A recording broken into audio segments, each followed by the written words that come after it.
Bien-aimés, je vous salue fraternellement en Jésus-Christ. Le titre de notre présentation, la restauration d'Adam. Ainsi, tous les jours qu'a vécu Adam furent de 930 ans et il mourut. Genèse chapitre 5, verset 5. Alors que les rachetés sont accueillis dans la cité de Dieu, retentit dans l'air un cri exultant d'adoration. Les deux Adams sont sur le point de se rencontrer. Le Fils de Dieu se tient debout, les bras étendus, pour recevoir le Père de notre race, l'être qu'il a créé, qui a péché contre son Créateur, et pour le péché duquel les marques de la crucifixion sont portées sur la forme du Sauveur. Comme Adam discerne les empreintes des clous cruels, il ne tombe pas sur le sein de son Seigneur, mais, dans l'humiliation, se jette à ses pieds en criant « Digne, digne est l'agneau qui a été immolé ».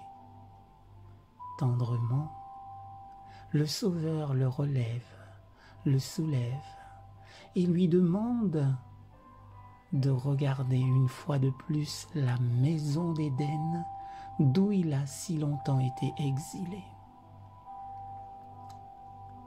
Après son expulsion d'Éden, la vie d'Adam sur terre fut remplie de tristesse.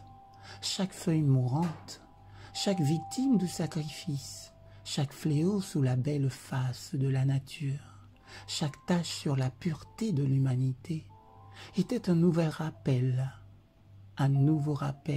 de son péché. Terrible était l'agonie du remords lorsqu'il vit l'iniquité abonder. Et en réponse à ces avertissements, il rencontra les reproches qu'on lui fit en tant que cause du péché. Avec une humilité patiente, il supporta pendant près de 1000 ans le châtiment de la transgression. Il se repentit fidèlement de son péché et fit confiance au mérite du Sauveur promis. Et il mourut dans l'espoir d'une résurrection. Le Fils de Dieu a racheté l'échec et la chute de l'humanité. Et maintenant, grâce à l'œuvre de l'expiation, Adam est rétabli dans sa première domination.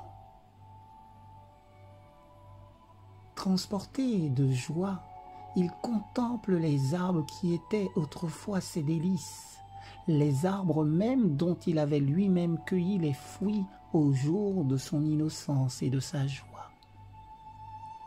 Il voit les vignes que ses propres mains ont formées, les fleurs même dont il aimait s'occuper autrefois.